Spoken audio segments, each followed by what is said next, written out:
Hello guys, ayan. Pauwi na tayo guys dahil may bagyo po. Bagyong cruising ngayon. Ayan.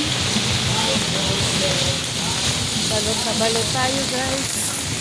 From Pasay City to Quezon City guys. Nakauwi tayo ng ligtas. Nagalalakad tayo. Pauwi guys. Ayan. Grabing ulan guys.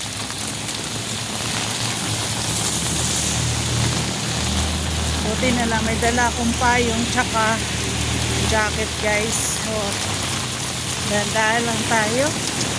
Kumuha tayo ng video para kapag-upload tayo sa YouTube. Ayan. Shout out guys. Buti na lang kanina nakatawid tayo sa Espanya. Buti hindi siya gaano baka. Kaya pasalamat tayo, makauwi tayo ng ligtas. Ayan guys.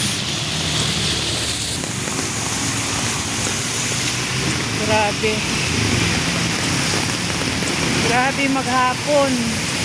Simula pa ito kahapon guys ang ulan. Simula kaninang umaga, Sabado, Hulyo, July 19. Ayan. So sabi sa Pag-asa, hanggang bukas pa daw ito na pag-ulan. Wala guys, no choice, talagang lulusong tayo dito sa baha kasi naglalakad tayo. Ayan o, kita nyo naman may lumusong na guys. So let's go. Ayan.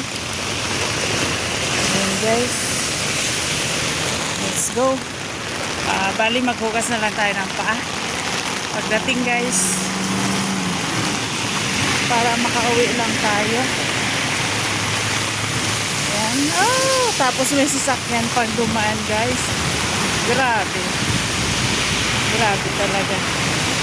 Sila walang patawad. Ayan. So magmadali tayo para hindi tayo madaanan ng mga sasakyan na malalaki, lalo mga truck. Saglit lang naman to. Hindi naman to kahabaan guys na baha. Ayan. Ayan, shout out sa ating mga viewers dyan, mga OFW. Ayan. Sana ligtas ang ating mga pamilya dito sa Pilipinas dahil may bagyo cruising. Ayan, shout out.